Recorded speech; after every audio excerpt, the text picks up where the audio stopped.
Next speaker is Martyn, and I'm not going to say his last name because I'm not certain. I should have checked that. Iles. It is Iles. Now, Martyn is the Managing Director of the Australian Christian Lobby, which desires compassionate, just and moral society through having Christian faith reflected in the political life of the nation. Now, Martyn's done quite a few things as well. So he's formerly the founding director of the Human Rights Law Alliance, which is an organisation that seeks to protect religious freedom through legal advocacy. These are the guys that when you see a big case that gets in the news, they'll see that as a strategic one and go and actually offer to help, which is actually quite important, winning those legal cases. Now, Martyn's also been Chief of Staff of the Australian Christian Lobby and worked in a top-tier commercial law firm and also established an IT business. He is a dedicated Christian and been involved with youth ministry as well, with disadvantaged teens for quite some time.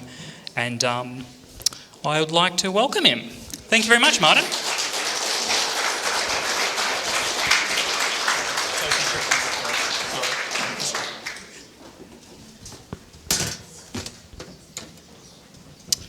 Well, thanks, Stuart, and thanks, Dave and Sophie, for riveting speeches. It's now my job to keep you all going for a little longer for the home straight. So wish me luck. It's my pleasure to be here. I came up recently for an event in Port Stephens, and Stuart and Fiona and others, yeah, these guys must have been there, and others, they at the last minute pulled together a bunch of supporters here in Newcastle for me to speak to, and so I agreed to come back with a bigger group like we have today, and it really is great to see you all. I want to endorse the objectives of the group, Christians in Politics. I'm really pleased about the way that's been articulated and expressed because, you know, Christianity isn't politics, but Christianity has a lot to say to politics. And the problem we have today is there are those that would tell us that we have no business bringing our faith into the political arena, that God has no business saying anything to secular government. That the Word of God can't shape secular government, and that we as Christians can't, as people of faith, speak into secular government. And that language of secular government is very powerful. But you know, when I go back to the Bible and I look at some first principles of how we should engage and how we should think about these things, it strikes me that it says there that governing authority itself is ordained by God. Romans 13. Governing authority, it says also in Romans 13, is what God has appointed. Governing authority is that which has been instituted by God. 3 quotes from one verse, Romans 13, verse 1. And so they say, well, God has no business in secular government. Well, unfortunately, he created secular government. It's part of his system, and they are exercising authority that actually belongs to God himself. And that's a significant point. When you read these scriptures like 1 Peter 2, Romans 13 and other places, it's not the government system that's ordained of God, democracy, monarchy, whatever it may be. It's not necessarily the individuals that are ordained of God. It is more about the fact that the authority itself is God's authority. Remember when Jesus spoke to Pilate, and Pilate asked him a question and he said, "You would have no authority at all unless it had been given to you from above." So governing authority is a thing that God has ordained himself. Governing authority is a thing that God gives to some in this world. But you know, when that governing authority is given to somebody, it carries with it a very significant set of obligations. Actually, it's quite a frightening set of obligations, and one which those who seek offices that carry governing authority must take to heart. In Romans 13, very powerful words are used about this obligation. It says that these people are servants of God and they are ministers of God. They are conducting a service and a ministry in this world, holding God's authority on trust to use for him in their office of government. That's no small thing. And you know, people say, well, what then really is the role of government. What does God want them to do? What is it to which God calls people with governing authority? How is it that God would have his authority used from this office? And the answer given to us in the Bible is it's so simple. It's so simple. I was told when I was younger by a wise man, he said to me, the best way to understand something is not to throw yourself at it and try and learn as much as you possibly can about it in the first place. He said the best way to understand something is to grasp the organising principle that lies behind it, because then you'll be equipped to really figure out how it works. And if you try and learn as much as you can about governing authority, you'll be working away for a long time. I come from Canberra, which is an entire city built for government. There's whole suburbs which are just government departments. There are thousands and thousands of public servants who have some measure of governing authority. There is a federal parliament, a senate and a house. There's the federal court system. There's the high court. There's the federal magistrates court. And then you've got, also the legislative assembly for the ACT. But you've got state upper and lower houses around the country as well, except Queensland, because it's awesome. I'm a Queenslander, which just has a lower house. And then you have courts. In New South Wales, no one laughs when I say that. In every other state, people laugh. It's just an observation. You go around the nation, and there is a monstrous beast that travels under the umbrella of governing authority. What's it all for? Do you know the organising principle that lies behind it is so simple? So simple. Paul says, ministers as sent by God for what? To punish those who do evil and reward those who do good. 1 Peter 2, exactly the same thing is said. Governors as sent by God to punish evil and reward good. It is a ministry of righteousness. Solomon, a wise man involved in the business of government, said righteousness exalts a nation. Proverbs 14. That's the job that they're charged to do, restrain evil in the world. And governing policy is a very powerful way to do that. And it's one of the means by which God has ordained for that to be achieved. And governments can't easily get away from this reality that the kind of authority they have is an authority to declare what is evil and what is good. Because do you know what a law is in the English common law system that we have in Australia? Look up Sir William Blackstone from the 1600s, the father of the common law, and he says a law is a rule of right conduct. It tells us what is right and what is wrong. And it is law-making power that the governing authorities carry today. They can't escape from the fact that that's the way God has made it. They can't escape from the fact that God actually would have them to exercise a ministry of righteousness, to restrain evil and reward good in this world. And laws should reflect God's moral righteousness. When I was a kid, I memorised all the biographies of the kings in the Old Testament. I don't know why, but I did. And in the process, I learned quite a lot. And one of the things that I learned was, amongst all of the kings from Saul to Zedekiah for Israel and Judah, many of them had politically complicated reigns. Many of them had wars and treaties and all sorts of things going on. Some of them were around for 55 years in the case of Manasseh, 52 years in the case of Uzziah. They were around for long periods of time. It's interesting to me that after such a rich and such a long-winded and such a complex reign, no matter who it was, every single one is summarised with one phrase.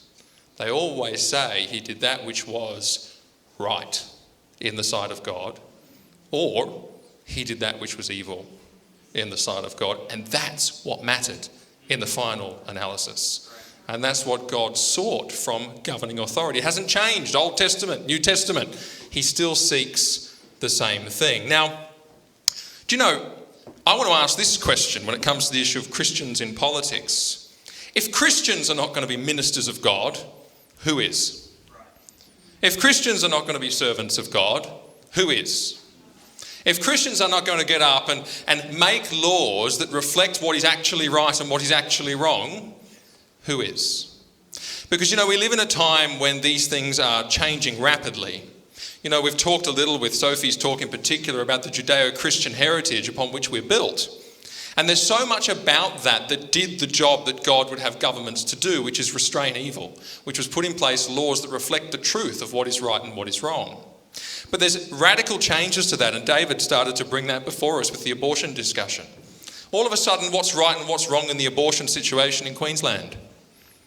It's not what God says is right and wrong. There is what is a moral inversion taking place, where, like it says in Isaiah 5 and 20, we call good evil and evil good. There's a reversal. Do you know, that is significant because you have to ask yourself the question, when does government fail? And ultimately, if we take the biblical imperatives here, government fails when it loses the thing which is essential to its function. And the thing that's essential to its function is a moral compass, a knowledge of right and wrong. And if you lose that knowledge, which is what we're seeing today, and I've been at ACL since August 2014 in the legal side with the legal clinic we started, which Stuart referenced, and also the policy side with the politics and the lobbying. And it's as if we've boarded this train that's sort of left a station, that's roughly Romans 13-ish, that sort of roughly says there's a moral compass here that we adhere to, that we agree on, that laws reflect. And we're moving towards this Isaiah 5:20 station where it says, woe to those who call good evil and evil good, who put darkness for light and light for darkness. Do you know, not only do we know what governing authority is for, and not only do we understand what is the moral mandate for government that God has ordained as Christians, not only are we those who can be ministers of God and servants of God, in the best possible way, we hope. And not only are we able to take the prophetic role to call government back to that standard, as the prophets always did, in the New Testament as well. Remember, John the Baptist called out Herod for his sin. Paul was told that he would stand before kings and speak. They took those opportunities. Not only can we do all of those things, but also we can recognise when society is starting to change. There's a great quote from a priest which roughly says, Christians above all people know when society is going bad because they have an absolute reference point by which to measure all things. And I think sometimes we need to look at these signs that are before us and we need to take action. And one of the signs that's before us is the erosion of freedom of religion. And the erosion of freedom of religion is very serious. I said we started this legal clinic in 2016, May. We've had roughly 50 cases of a religious freedom nature since that time. We were in the High Court of Australia 3 weeks ago. And we're in the High Court of Australia, which is not many cases get there. It's just quite a remarkable thing. And we were there because of the case of a lady called Kathy Clubb. Some of you may have heard of her, but what Kathy has done is she has stood on sidewalks in Melbourne and she's made simple offers of help to women who are approaching abortion clinics for some years. And as a result of simply doing that, as she works with a group of others who do the same, and they call themselves the Helpers, she has seen more than 300 babies born alive and their mothers helped. Absolutely. I mean, I'd never heard of Kathy. I'd never heard of the Helpers.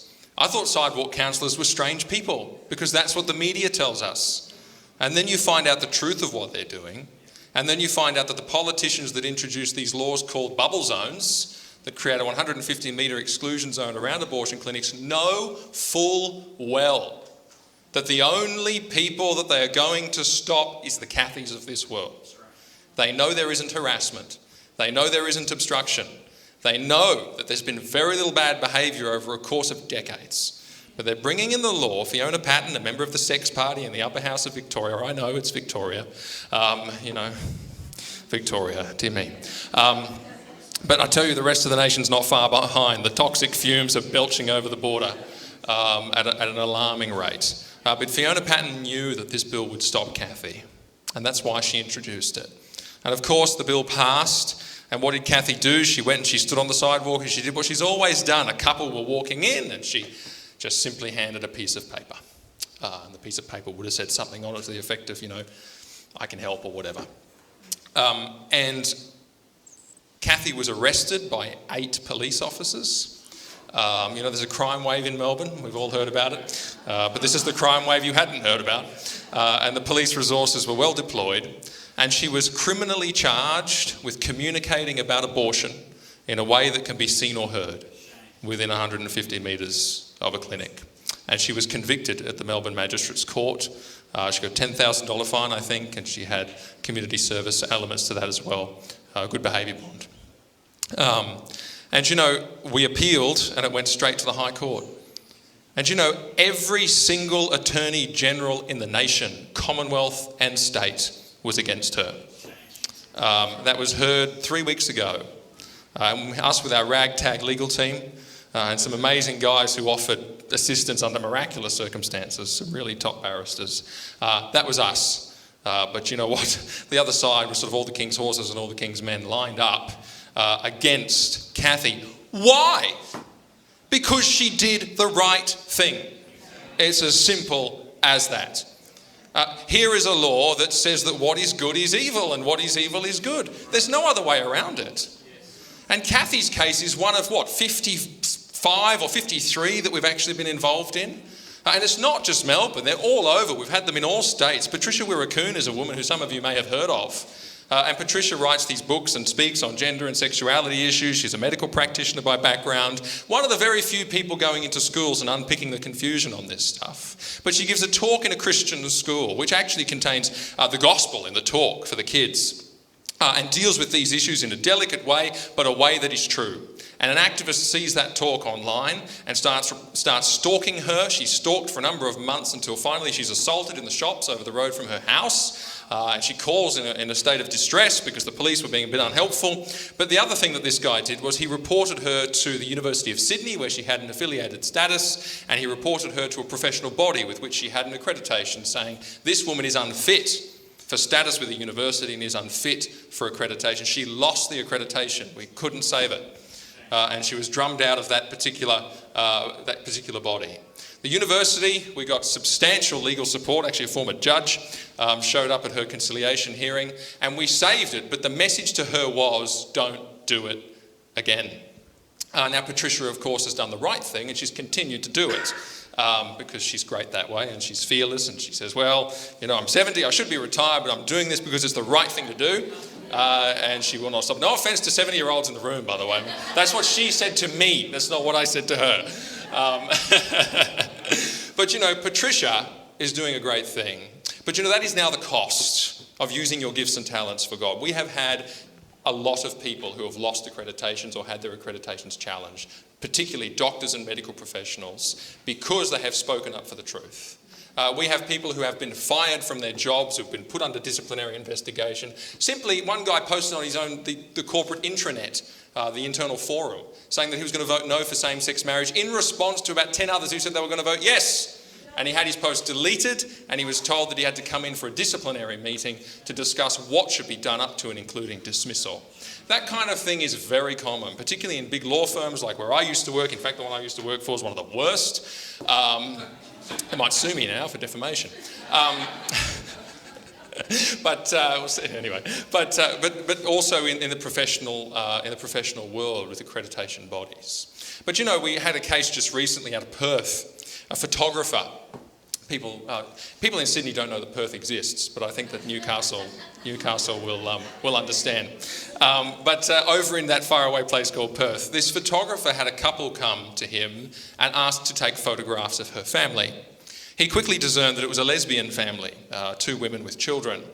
And he actually said to her, he said, look, this is something that I am willing to do, but I feel like in the interest of full disclosure, so that you can choose the best photographer for your family, because personally I try and get all in on the story of my clients. I'm an artist and I really commit myself to their cause. And I am a Christian, so it's going to be harder for me in this particular case, and explained his beliefs, and I read the message and I couldn't have written it better myself. And so this is for your choice. If you'd like to use me, that is not a problem, but I feel I had to tell you. And she turned around and sued him. And they went to the Equal Opportunity Commission over there for a conciliation hearing, as they do first. The commissioner said this is a clear case of discrimination and referred it to the tribunal, which is appealable to the Supreme Court. So that guy, what did he actually do? All he did was say what he believed. That's all he did. He didn't decline service, he did nothing else, but they are actually mounting a very serious case against him. We have another case over in Perth again, and this is a case of foster parents, where they applied to become foster parents of children under the age of 6. They passed every test with flying colours. I read the documentation. They really did well. There wasn't a black mark against their name. They had a wonderful relationship with the agency until right at the end, when they thought they were finished, the agency called them back in to do another workshop. And it was a SOGI workshop, S-O-G-I, sexual orientation, gender identity. And they had to declare all of their beliefs about homosexuality, human sexual behaviours, and this kind of thing, and how they'd treat a child and blah, blah, blah. And they walked this line of sort of conviction and compassion. I thought they did it pretty well. They filled that form out. 2 days later, they got a notice in the mail saying it would be unsafe for us to place children in your care. Now, this is children under the age of 6. And they were sitting there saying the whole time, well, what relevance does this have, sort of thing? But there you are. And you know, this kind of thing, you know, we had a guy fired from his job as a general manager of a digital services agency when a staff member challenged him over his faith and what he believed about safe schools in particular, and he explained what he believed, and he was sacked, and he was told in the reasons for his sacking that he'd created an unsafe workplace. Do you know, all of these are cases of people who are being punished for doing good. Nobody here has done the wrong thing. But do you think you can defend these people in the public square? Do you think the media care about these people? Do you think the attorneys general of the various states and territories and the nation do anything to support these people? No. Because there's a fundamental change that's taking place. I really believe that we are moving towards a moral inversion, which creates massive issues for Christians, but massive issues for the role of government. But you know, it's interesting, that verse in Isaiah 5:20, it doesn't just stop at woe to those who call good evil and evil good. The next line is, and those who put darkness for light and light for darkness. It's interesting to me that that God takes the time to say both of those things. And usually there's a reason for that. And I think that there's something in this, which is that when evil is not restrained, there is something dreadful that comes forward that we see. There is a change that we can only call darkness. And I think that in the West, in the comforts of the modern West, in a nation like Australia that's lived on borrowed Judeo-Christian morality for a long time, we've forgotten something. We've forgotten something very important because we've had a comfortable life. And that is the true darkness of evil. That is what happens when evil ideologies get the ascendancy, and how much it costs, and how bad it is. And that's the only reason people can sit back and fold their arms. And they can say, oh, well, you know, I found Christ, he's revealed himself to me, and, you know, all these people, well, they don't want him, and so, you know, why would we impose our morality? So let's just sit back and let them go. You have no idea what you're saying. The cost of that, there's no love of neighbour in saying, I will not speak, for I will not impose morality. Because the cost of the alternative is very great, and we're starting to see it. You look at this gender theory business at the moment, it is really dark. You go to Victoria, where safe schools is being mandated in every government school, and we strongly believe all schools after the election, if Daniel Andrews is returned. And you see there how that kids, you look at the Project Rocket and the Safe Schools and the -18 websites, you look at what they're going in to tell kids. And they're saying things like, well, you know, gender's like a galaxy. It can't be understood, but you can always explore. Or they say things like, by the way, this is another phrase, B-I, it's not a phase. And everything's sexualised. Everything's gender bending. Everything is about explore, test, try, experiment. And you know, we have mothers in the main calling the ACL office in droves who have had their kids go through these programs. We had one ring just recently and said they went to my daughter's school, which is an all-girls school, and a week later there's 10 lesbian couples in year 10. What are they doing? Well, exactly what they were told. Explore, try, investigate. This is destroying lives. Absolutely destroying lives. You know, there used to be a few presentations of gender dysphoria at the gender clinics in Victoria a year. There are now hundreds and hundreds and thousands actually across the state going to clinics with gender dysphoria because they've had the idea put in their head. I used to do youth ministry, and I think, imagine if the kids that we were in charge of had this on their plate, in addition to all the other rubbish that they have to deal with in this world. This is evil. You read, it reminds me of a verse in the Bible. There's two verses actually. And the first one is one that tells us of the rhythm that we find in life, whereby, we make choices and we reap the consequences. And, when you see adults suffer for doing the wrong thing, it's tragic, it's sad, but there's a certain sense in it. You eat the fruit of your way, Proverb says. But there's another dynamic, which is when the sins of the fathers are visited on the children. And that's a dynamic when they actually haven't done anything wrong. They've simply had the bad ideas, the evil ideas, and the sinful practices of another generation foisted upon them. And it's destroying lives. We will have so many refugees coming to the church in decades' time whose lives are irreparably destroyed because of this phenomenon. We had Walt Heyer in Sydney recently, one of the first ever gender reassignment patients in the world, who regretted it and transitioned back. Runs a transgender regret counselling ministry. Has counselled thousands of transgender people who want to go back. And he says, in fact, over a 3 to 15 year period, nearly all of them arrive in this place. Because he said, imagine, you don't feel like a real man. Are you going to feel like a real woman post-op? Come on. He says it doesn't work. That's why 40% of them commit suicide. And he says he sat down with these people who regret it, and he says the first question he asked is, what went wrong?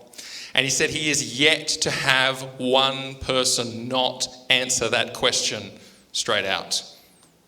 Or after a little while of thinking in that moment. Said more than 50% of cases, child sexual abuse. More than 50%. And paediatricians, if a child came in with gender dysphoria once upon a time, it was the first thing they look for. So we are papering over the deepest trauma with a name which is transgender, and we're putting them on a pathway to 40% suicide. This is dark. It's really dark. This is why we cannot sit back and say, well, Christians have no place in policy and politics. Wash our hands. There's no love of neighbour. And in fact, God says in Isaiah 59, where he says justice is turned back, which is what we've seen, righteousness is lacking because truth has stumbled in the public squares. And he who departs from evil makes himself a prey. Now, all those cases I talked about are people made a prey for departing from evil, for doing the right thing. Justice is turning back because righteousness, the righteous role of government to restrain evil, is falling apart. It's not happening. There's an inversion going on. But the very next verse says, and God saw it, and it displeased him, and he marvelled that there was no one to intercede.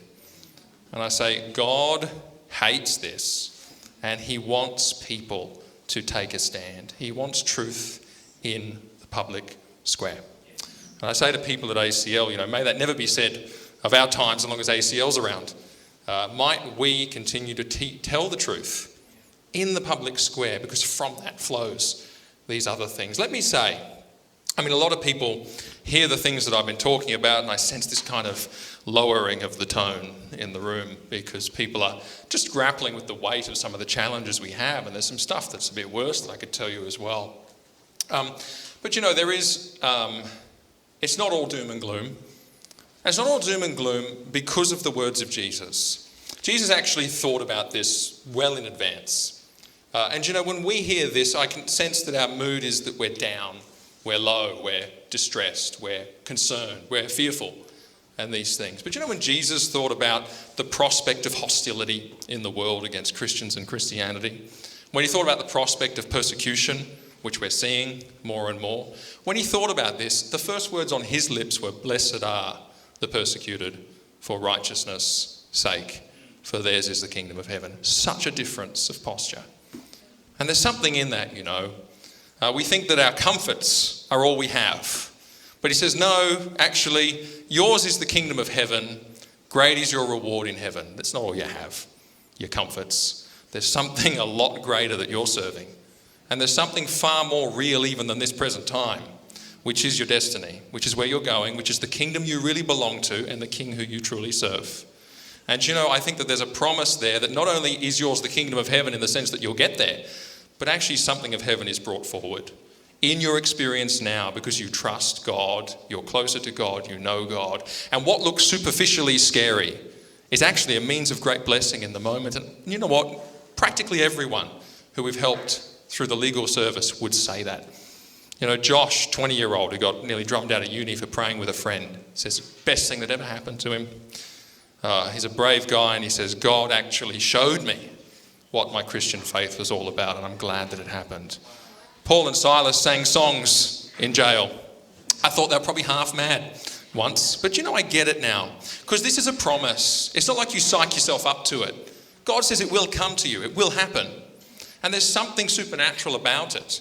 You know, I work in the ACL office, which has been car bombed, which gets, routinely gets weird visitors showing up. We work behind bulletproof glass, and we've got shutters that come down. I had to move house when I took this job into a secure building where politicians and stuff live. All sorts of things. The Canberra Mail Centre gets shut down routinely because of white powder and all the rest of it that gets mailed through. Death threats come through to the office all the time. It's full on, and there's a real, it's not nice sometimes. But the ACL office is one of the happiest places I've been. And when I meet the other activists in Parliament, my goodness, they're miserable. They really are. They walk around like they've sucked on 100 lemons. And they're mad with the world. They're mad with us. I think they're just angry with God. And, they walk around with a little rainbow pin on, and they are absolutely dour and hopeless. And I sit there and think, what a contrast. Here we are saying, well, great is our reward in heaven, and we know it and we believe it. And actually God is ministering to us when we take a stand and do what is right. It's so important to know that. And not to be superficial about these things, like, oh, it's scary, it's going to be awful. Yeah, there is that element to it, but take heart and have hope. And let me just close, my time's just expired, but let me close with just a point. 2 points actually, but they're kind of 1 point for these purposes. Jesus goes on to say, he kind of has a little discussion there after the persecution bit, and you can go read it for yourself. And there's 2 threads that come through. It's the bit where he goes and says, you're the soul of the earth, you're the light of the world, do your good works before others so that they may see them and glorify your Father. And that whole section is kind of drawing out 2 things. On the one hand is the hostility of persecution, or really he defines it as reviling, angry disgust, and saying things falsely against you on my account. That sort of dynamic which we see in the world, there's that anger. But the other thread he works through is this rising phenomenon of the work of God in the face of that. And he's saying the work of God ultimately is that people will see the good works of my people and glorify my Father in heaven and your Father in heaven. But the means by which that is to happen is through these 2 metaphors, salt and light. That's what we're called to in the face of rising hostility, is to be salt and to be light. And I want to say this, the salt, he says, don't let the salt lose its taste, because then it's useless. You say, well, how would the salt lose its taste? It loses its taste when the moisture gets in, when the influence of the outside world compromises it. And that so often our impulse, when the hostility rises, when the challenges come, what can we give away? How can we change? And we do this deliberately or just naturally in order to make the pain stop. And he's saying, don't let that moisture in. Keep the integrity. And it is a call to Christian character. And it is a call to not compromise. And I want to say that for all of our doing in the world, for all of our engagement with politics, the fundamentally important thing is that our integrity as Christian believers is not compromised. And I'll say this, politics is one of those places where the threat of compromise is the strongest of anywhere. And I have sadly come across many a politician who would claim to do God's work in the passing of legislation, but their personal witness is thoroughly compromised. And that's where it starts. We must be people who do the hard work of getting sin out of our lives and who build our character in Christ and do things for and in Christ. That is so, so important. To be salt and to not let the pressure, not let our environment change us. And there's only one way to do that, I think, is through prayer and the word, and to do it all the time. Because otherwise the threat is that without even knowing it, we slowly fade and we give ourselves away, and it compromises what the salt should do, which is spread the flavour without us even, before we've even done anything, actually. Because that's the next phase when he says, and from that posture, you are the light of the world.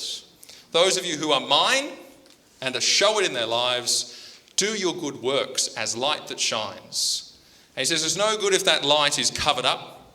He says, actually, it should be on a stand to give light to the house. Oh no, not good enough. It should actually be like a city on a hill that cannot be hidden, so that people cannot unsee your good works. You're so ablaze with doing good that the world cannot ignore it. And it strikes me, I'm so challenged by that, because I think, what am I doing that's that obvious? What am I doing that's that committed? What am I doing that people are seeing that is that relentless in the face of hostility? Action. And there's many things you can do. And one of the things, and I'm not one of these people who says that my job is the whole kingdom of God, it's not. But one of the things you can do is be involved politically to the extent that it's available to you. That is a real opportunity to do good. And yes, hostility will come. Yes, it will. But it doesn't mean you've done wrong. Jesus says it's for righteousness' sake. But he says, you know what? The hostility might be loud and angry, but the quietness of the advance of God's kingdom continues, because people will see it and they will glorify your Father who is in heaven. And you know, ACL provides a platform for you to engage with a genuinely, thoroughly Christian organisation, and to have volunteer opportunities, to have email and campaign opportunities, to get involved in making the Christian voice heard. There's 125,000 of us, members. We're the second largest political movement in the country, as far as I'm aware. We're the combined size of the Liberal and Labor parties. If that voice is properly channelled through a grassroots movement, that should have tremendous clout. And it should be clout that is for truth and for good. I'm not saying we need numbers, but we've been given numbers and we can use those. But you know, there are other things we can do, but I want to say this. We should never, and Dave touched on this, we should never say no to opportunities that come our way just because they're hard. That's not good enough. That's letting the compromise, letting the pressure of the world stop us from doing what is right. And Jesus has just said that is not the right thing to do. And I want to leave us there and say, do you know, I think God is looking in a time of moral inversion, looking in a time of change and difficulty, for those in the society who'll do what Isaiah did, which is say, here I am, send me. And to step up and be salt and light for his kingdom. Thank you.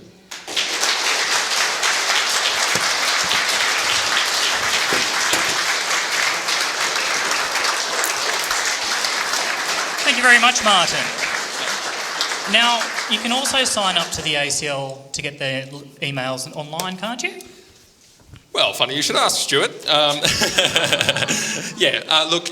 Essentially, if you want to know if there's something you can do for us, just go acl.org.au. You can do it on your smartphone right now. There's a big white field right in the centre of that homepage to put your email address in and hit sign up. It all begins there. You're on the train. You're ready to go.